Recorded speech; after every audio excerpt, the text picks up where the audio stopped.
Thank you for joining Jennifer Schaus and Associates in our 2019 Webinar Wednesday series, and we are coming to you live from downtown Washington, D.C. Our webinars are held every Wednesday, and you can find the upcoming schedule on our website. Past webinars and all recordings are also on our website and on our YouTube channel, along with over 160 other recordings on federal contracting topics. All are complimentary. If you have questions for our speaker today, you can email her, and her contact information is on the last slide. And just a little bit about us. We are a Washington, D.C. based firm and provide services for federal contractors.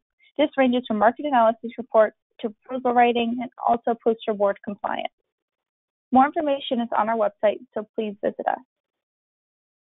And we offer advertising in our newsletter and in our webinars. Please email me for more information. And our webinar today is sponsored by AccuTrack, so here is a short message from them. Services is an 8A WOSB CPA firm committed to supporting entities, sustain growth in government contracting. Our outstanding DCAA accounting solutions reduce audit risk, improve cash flows, and give you peace of mind. Contact us today to learn how we can enhance your DCAA accounting efforts. All right, so we're going to go ahead and get started. Our speaker today is Alicia Mostrova from OST Global Solutions. Thank you for joining us. And we will be covering unsolicited proposals. I'm going to go ahead and hand it over to you. Hi, everyone. Thank you very much for attending. So let's talk about unsolicited proposals. Next, please. So essentially, I'm actually teaching two webinars today for Jennifer Schaus and Associates, and the first one is on unsolicited proposals, but the second one is on white papers and point papers. Hopefully you stay through both. And the reason why I wanted to bring up the second one in conjunction with the first one is that every business developer should have a toolkit that basically has multiple items in that. One of them would be a one-pager capability statement. Another one would be a multiple-pager capability statement that has a lot of detail in it that you could present as a slide deck. The other one would be case studies of successful projects that you have. But then you have the unsolicited proposals, which is not something that you may keep standard in your toolkit, and something that you do custom for different cases, white papers and point papers. So there is a confusion out there in the industry among our clients that I sense a lot of the times on how to use each one of those and which one is appropriate in what situations. And that's what we're going to be talking together, along with the mechanics of how to get it done. So an unsolicited proposal, as defined in FAR 2.101, is a written proposal for a new or innovative idea that you submit to an agency on the initiative of offering company, as in like they didn't ask you to submit it, you submitted it as your own initiative for the purpose of getting under contract with the government. So it should be very clear, the government, you cannot submit an unsolicited proposal in response to a government RFP or BAA, broad agency announcement, right, or any other government-initiated solicitation or program. You literally, it has to be out of the blue. You're proposing to the government, and somehow, miraculously, they find a pot of gold, right, or pot of money, really, to go ahead and pay you for the work that you're proposing to do, which is, as you know, in and of itself, can be very difficult, right? So, next slide, please. Basically, for unsolicited proposals to comply with the government regulations around that, FAR Part 15.603C, essentially, your proposal has to be innovative and unique. It has to be independently originated and developed by your company, and then it has to be prepared without government supervision, endorsement, direction, or direct government involvement. Now, does it mean that you do this in a vacuum? Does it mean that you essentially just lob a proposal to a cold contact with a government agency? I would say if you're absolutely desperate and you want to just use the pray and spray method of business development, okay, do. But essentially, I think the smart companies, in fact, find a way to work with this provision to make sure that they're at least talking to somebody, because it's really not a good idea for you to just lob an unsolicited proposal without actually having talked to someone where you have made sure that they have some money stashed somewhere, right? And there is some funding for your work, and in fact, you have high chances of them actually accepting your unsolicited proposal and doing something with that. So you have to lay some sort of a ground, at least preliminary ground, to understand, okay, what are your needs? What are your hot buttons? What are your problems, right? If they tell you about their needs, it's not necessarily them crafting your solution. It's not necessarily them telling you how to solve it. It's you actually listening, finding out what is it that they need and how you could fulfill their need through your proposal. Next slide, please. So now, when you write an unsolicited proposal, what's really interesting about that, it is a proposal. And it's not like a competitive proposal with an RFP that the government gives you, but there are requirements to it. And it has to be detailed enough to show that the government support could be worthwhile. So you literally have to sell your solution to them, along with your understanding of the problem, and really show them, here's how the work we're proposing will benefit your agency's research and development or any kind of other mission responsibilities. So now, here is the thing in red there on the slide is, it's not an advanced government proposal for a contract that the agency will need, and that could be acquired for competitive methods. So this is not a substitution for government competition. You have to do a lot of research, legwork. You can't just, that's what I was saying, right? Just previously, you can't just kind of throw it to the agency, throw it over the wall, and hope and pray that they find the money for it, that you hit the nail on the head, and you really found out what it is that they really, you guessed what they wanted to do. And also, having not done any research on what work they're putting under contract right now. So you need to know every single contract that's been issued by that agency in that keyword combination, in that NAICS code, in that topic, to make sure there is no other vehicle, indefinite delivery vehicle, not a contract mechanism that is used for this type of work. Because if it is, you've wasted your time and money, right? So next slide, please. So you want to conduct research to ensure the situation is appropriate for a sole source and warrants government action. So conduct a NAICS search for that agency, combine it with a keyword search for that agency, start just scouring different vehicles. If you can get a hold of the statements of work, if you subscribe to different services that would get you that historical look into what was issued as an old RFP set for that agency, then you would want to probably do your research really well. And read the agency's mission carefully, and any strategic plans and reports, understand where your work fits within that, because you have to tell them that in that proposal. You literally have to be eyes and ears, so the government knows you've done your due diligence, so they don't have to do that hard work because they already got a pile of work on their desk. I'm sure that they would not be thrilled to get this out of the blue unsolicited proposal that basically sends them doing homework as the result. Next slide, please.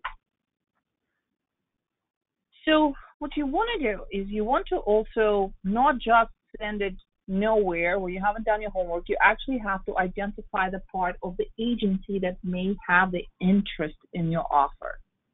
So you have to do a bit of market analysis there. So you say, okay, who is interested in this type of work, which particular entity within the agency that does that. Don't count on somebody to forward it to the right entity, because nobody is going to, most likely not going to actually dedicate their time trying to A, read your proposal, B, actually forward it to the right place.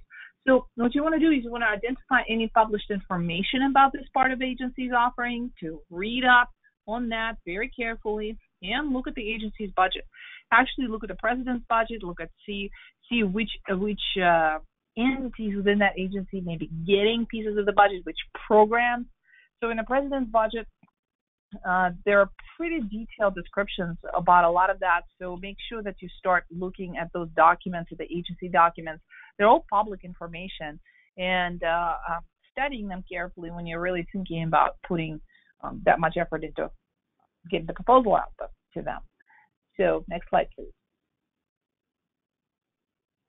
You also want to go ahead and research if the agency has a need and no other procurement vehicle to buy your offering, like I mentioned earlier. And the next step of your research is very, very important. Don't just put together a generic format proposal to the government thinking that this is the right route to go. Every agency has its process and its format for unsolicited proposals. So go ahead and do Google search and see. Maybe some agencies, some sub-agencies may not have that, but the agency overseeing them will. So make sure that you kind of do that due diligence, because there will be a format specific to how they like to see it work. There may be even a little tutorial or an explanation of how the agency would like to see your unsolicited proposals. So don't just send a generic one. And submit well in advance of your company's desired start date for the government contract. So if you want to get on that contract like in a month or two, you're probably way too late in that game. So if you have that internal clock you're following, there is a reason for it, right? You want to make sure that you count backwards and then start that process now rather than waiting for it for a few months down the road, thinking the government is going to pivot quickly. They don't pivot quickly a lot of times. Next slide, please.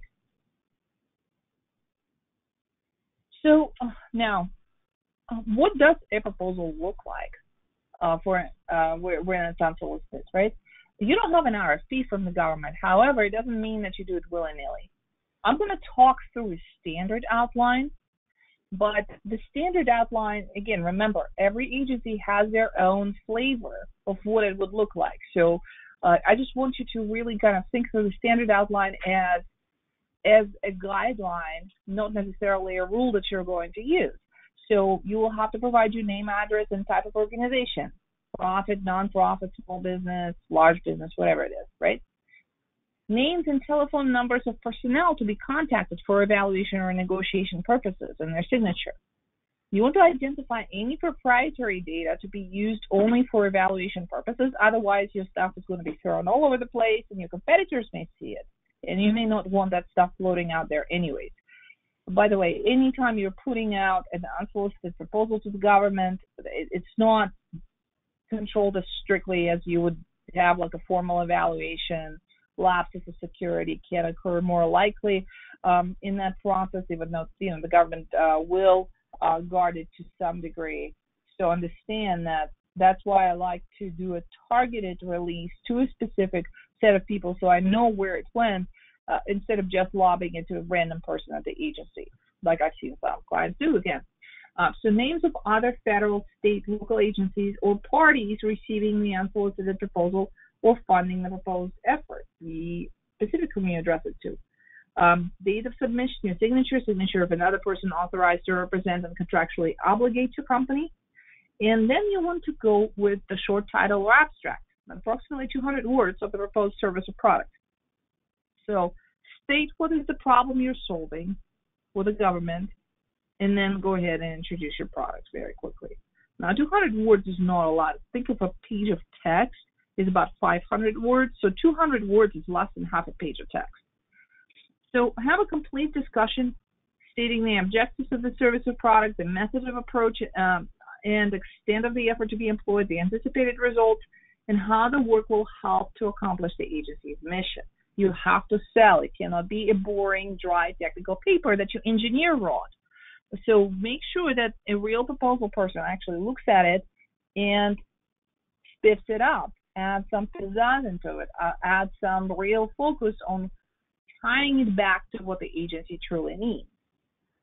Usually you start with the need, and then you actually create a product for that. But if you already have a product, you're going to actually be very explicit in how it fits what the agency is looking for. Add names and biographies of key personnel. Be specific. Add them by name. Who will be involved? And then maybe alternates as well. Think of it as a real project plan that's going to be there. How are you going to deliver this work? Any types of support needed from the agency or procurement office. Facilities, equipment, materials, personnel. Now, you should really think through how you're going to take care of all of that yourself. But if not, you may want to have estimates for logistics support costs as well. Also, provide the price, right? So that's why this is really important that you target it at specific people, is because you don't want your price to be floating out there for your competitors to see, because there's lots of people that float around the government that are not the government. So lots of contractors and potentially your competitors. So proposed price, total estimated cost, insufficient detail for meaningful evaluation. Then the period of time in which proposal is valid. So you would have, 180 days or something like that. Type of contract preferred, proposed duration of the service, concise description of the organization, previous experience, relevant past performance, any kind of facilities used for the activity, and anything else that you could describe there, like if you don't have any organizational conflict of interest, doesn't require security clearances, and what do you hold, any kind of environmental impact maybe. So it really, anything that could constitute a risk, you need to kind of have a risk mitigation plan for the government and think through it for them. And of course, what you also want to do is you want to include names and telephone numbers of contact persons already spoken to in regards to the unsolicited proposal. It's really one of those tricky things, right? So what you provide there, just be very careful in light of the rules that I talked about to you earlier. Next slide, please. So now, be prepared to be disqualified if you break some rules. Next slide, please. So you will be rejected if your unsolicited proposal is basically a normal development or extension of an existing program, or for a specific agency requirement, which would normally be decided by standard competition. Like I talked to you, do your market research, be thorough in that, don't cut corners, because sometimes having a distinction, actually showing to the agency your research, would be that reason why you would not be disqualified, actually showing them why you believe it's not something that is existing. And also, based on information provided by the government agency to your company, which should have been made available to other companies as well. Let's see that you have established a great contact with the government, and they're feeding you good information on what they need, but they really should have gone through the normal procurement route. If the government determines that they somehow cut out the normal competitive procurement system and cut some corners, that's when it becomes kind of bad for them and bad for you as well. So you will be disqualified as well. So it may just go competitive route. It may not be a bad thing either. So it could be something that the agency realizes there is a need, and now you have to slog it out with the competition, but you've had a dialogue, you kind of shaped the whole thing. So it may not be a bad thing either, right? So you may be disqualified right now. You may have lost the battle, but you may win the war. Next slide, please. So also, you could be designated an unsolicited proposal for the apparent purpose of avoiding competition. You have a great contact in the government. They said, hey, we've greased the skids. Why don't you submit this? And we're going to cut everybody else out. So you have to be very careful with how it's done. A lot of the times you argue that from the perspective of you being unique. So unique is really, really important. So you'll have to actually prove that to show that there is nobody else really having this kind of service, and that way they can sole source that opportunity to you much more easily, and it really helps in justifying who you are and what your solution is down the road. So based on information already in the public domain or on information to which your company has no exclusive rights, either as a matter of law or as an ethical business practice. So you can't just, basically steal somebody's stuff and try to get it under contract to the government. And also under circumstances that create a question as to your company's exclusive right to consideration for the project. So maybe somebody else is right. Next. So you could also be disqualified if you've submitted in that proposal in response to requests from higher level agency personnel at the program management level or higher for proposals from contractors on a given topic, or have an alternate proposal submitted because of any solicitation issued by the agency. You cannot consider your alternate proposal. Like, let's say you see the solicitation, you say, hey, they're asking about this all wrong. We actually have a solution that would do this a lot better if we did not follow the statement of work. And in fact, it could be something really brilliant. It could be a solution that saves the government a ton of money, and this is something that they should have known about before, but you really didn't have that. So it's really, you're kind of late to the ball, right? So you're very late to that.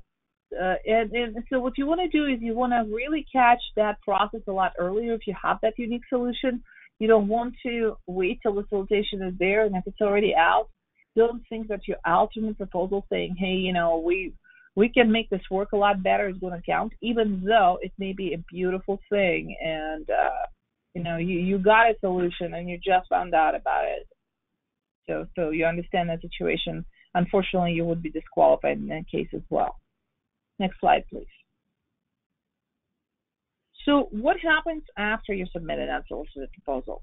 The government acknowledges receipt as soon as it's practical, right? And if the proposal cannot be properly evaluated within 45 working days, you will be forwarded an interim reply that includes the evaluation's estimated completion date. And after completion of the evaluation, your company will be notified of the results.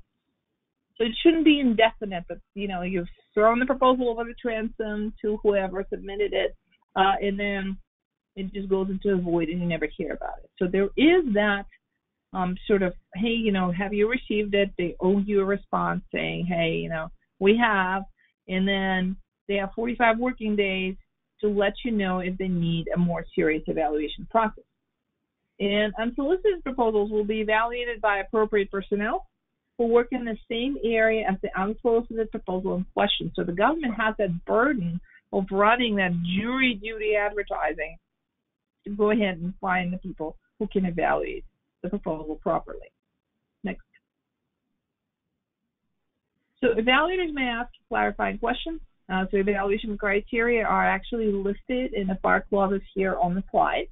And the technical office sponsoring the contract supports its recommendations with facts and circumstances that rule out competition, and then this furnishes or allocates the necessary funds to that. The contracting officer has complied with synopsis requirements of FAR Part 5.2, and then the contracting officer will have executed any justification for why they are awarding it to you as a sole source, and obtained any approval or determination in findings that are required by FAR Part 6.3. Make sense? All right, next slide, please. So here's my contact information. My email is otaylor@oscglobalsolutions.com, and my cell phone is 240-246-5305. I'm actually providing direct way of accessing me rather than calling our main company number. But I'll turn this over to Mallory to close this up. And I hope you. Thank you so much. Thank you for sharing your knowledge today. Today's presentation has been recorded and can be found on our website or YouTube channel within about 48 hours. If you have any questions about today's topic, please contact her with the phone number and email shown on your screen. Thank you, everybody. This concludes the webinar.